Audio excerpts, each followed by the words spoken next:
ৰামে চলে বন মাঝে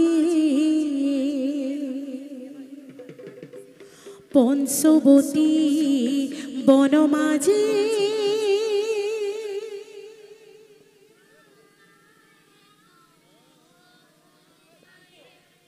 বাস কৰে সঙ্গে লক্ষ্মণ সীতাৰো সহিতে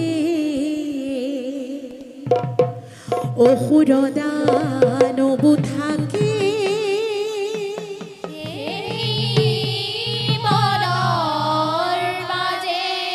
অসুৰ দানৱো থাকে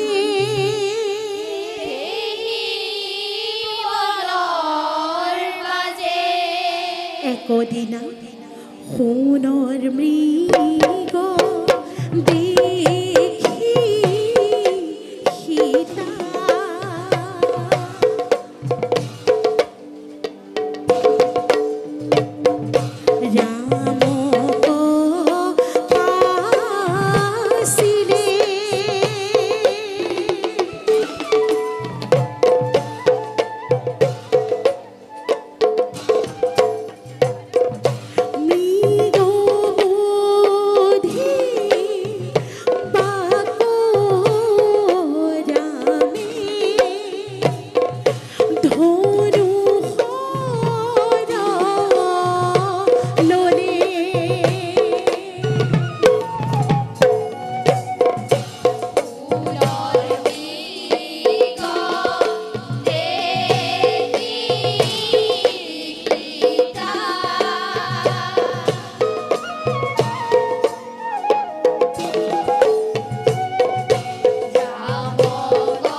সময়তে লংকাৰ অধিপতি দশাননে বৃদ্ধ ব্ৰাহ্মণৰ বেশ লৈ সীতাৰ ওচৰলৈ আহি ক'লে, 3 দিন অন্ন নাই, পেটৰ আছে যায়, দিয়াই এমুঠি ভিক্ষা দিয়া। সীতাই অনিচ্ছা সত্ত্বেও লক্ষ্মণ ৰেখা পাৰ হৈ বৃদ্ধ ব্ৰাহ্মণ ৰূপী ৰাৱণক ভিক্ষা দিবলৈ আগবাঢ়িল।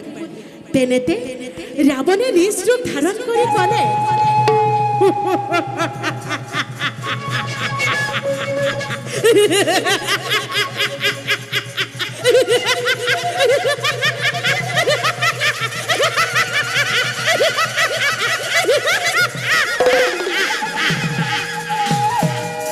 মই লংকাৰ অধিপতি দশানন, বলা সীতা, মোৰ স্বৰ্ণ সজ্জাত তুমি কৰিবা শয়নে।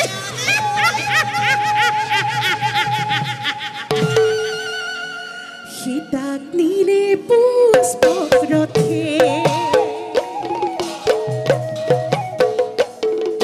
লংকাৰ ৰাৱণে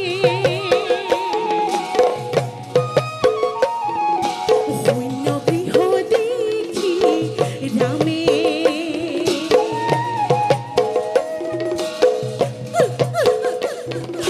ক্ৰন্দন কৰিলে। ৰাম কান্দে, লক্ষ্মণ কান্দে, কান্দে পক্ষীগণ, সীতাৰ বিৰহে কান্দে পঞ্চৱতী বন। ডাকিলে পুষ্পৰথে, লংকাৰ ৰাৱণে, শূন্য গৃহ দেখি ৰামে ক্ৰন্দন কৰিলে। ৰাম কান্দে, লক্ষ্মণ কান্দে, কান্দে পক্ষীগণ, সীতাৰ বিৰহে কান্দে পঞ্চৱতী বন। ডাকিলে পুষ্পৰথে, লংকাৰ ৰাৱণে, ৰামে নাপাই সীতাৰ খবৰ, ধৈৰ্য যেন হেৰাইছিল মনৰ, তৰু তৃণ বৃক্ষ লতা কিনি গ'ল প্ৰাণৰে সীতা, নোৱাৰি কোনেও দিব ৰাম সঁহাৰি, মোৰ আছিল সবে চকুৰ টুকি। ডাকিলে পুষ্পৰথে, লংকাৰ ৰাৱণে, শূন্য গৃহ দেখি ৰামে ক্ৰন্দন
মাতাৰ পৰা আজ্ঞা লৈ প্ৰভু ৰামচন্দ্ৰৰ ওচৰত যাবলৈ ওলালে।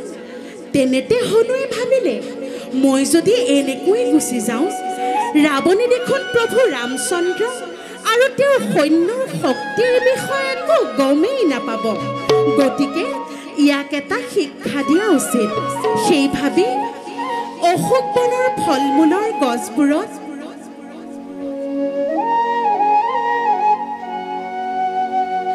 জাম্পদিয়া উঠে হলো ইডাল সিডাল, হয় হয় ডাল ভাঙি ফুল খাই লগাই জঞ্জাল। অ হয় ৰে ৰাৱণৰ সৈন্য আহি দেখে বিপৰীত, যদি ৰজাই দেখে আমাক কি হব পিঠি জাম্পদিয়া উঠে হলো ইডাল সিডাল হয় হয় ডাল ভাঙি ফল খাই লগাই জঞ্জাল ও ৰাৱণৰ সৈন্য আহি দেখে বিপৰীত যদি ৰজা দেখে আমাৰ কি হব পিঠি ধর ধর মার বলে হনু কথা বল, হয় ডাল ভাঙি হনু এহু সৈন্য কমাৰ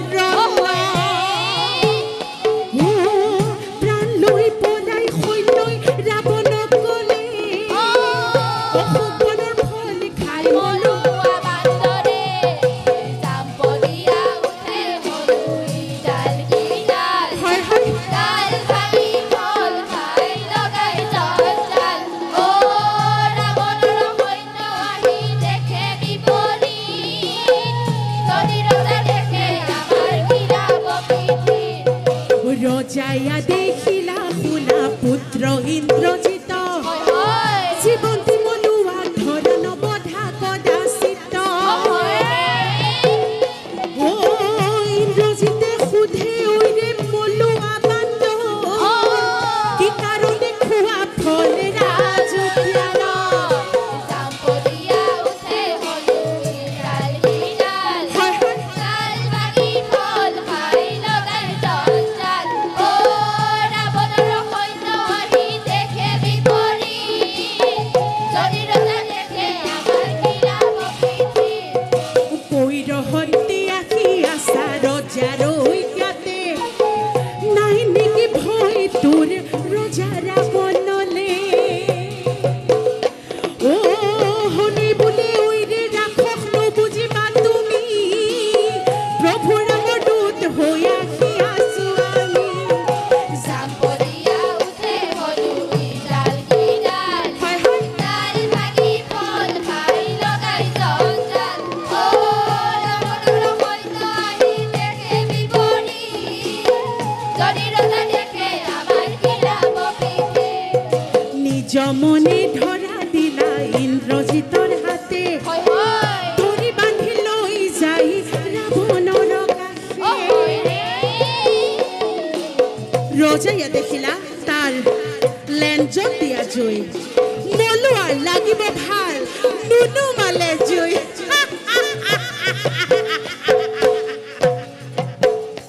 ও ৰজায়ে দেখিলা তাৰ লেঞ্জত দিয়া জুই, মলুৱাৰ লাগিব ভাল নুনুমালে জুই।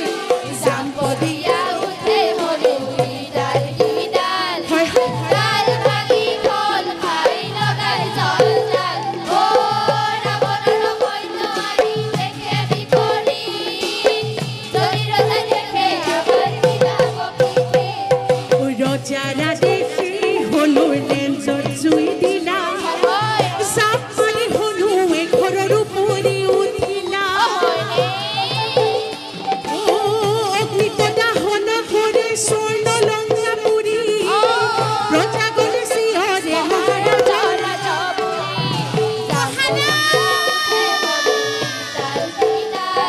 ৰক্ষা কৰা মহাৰাজ।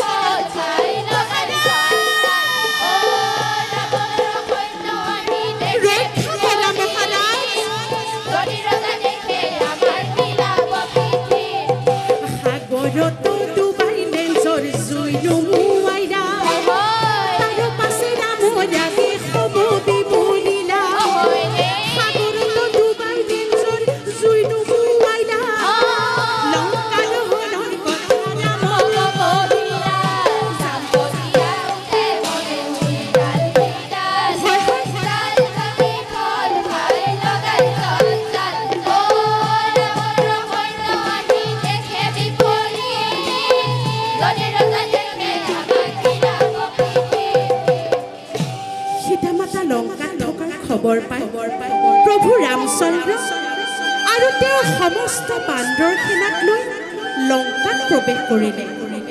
ৰাৱণেও প্ৰভু লংকাত প্ৰৱেশৰ খবৰ পাই সমস্ত সৈন্য প্ৰভু ৰামচন্দ্ৰৰ লগত যুদ্ধ কৰিবলৈ পঠালে। এক কৰি সৈন্য পৰাজিত হৈ মৃত্যুবৰণ কৰাৰ পাছত উপায়ন্তৰ হৈ ৰাৱণেও প্ৰভু ৰামচন্দ্ৰৰ লগত যুদ্ধত লিপ্ত হ'ল। ৰাম ৰাৱণ লাগিল মহাৰণ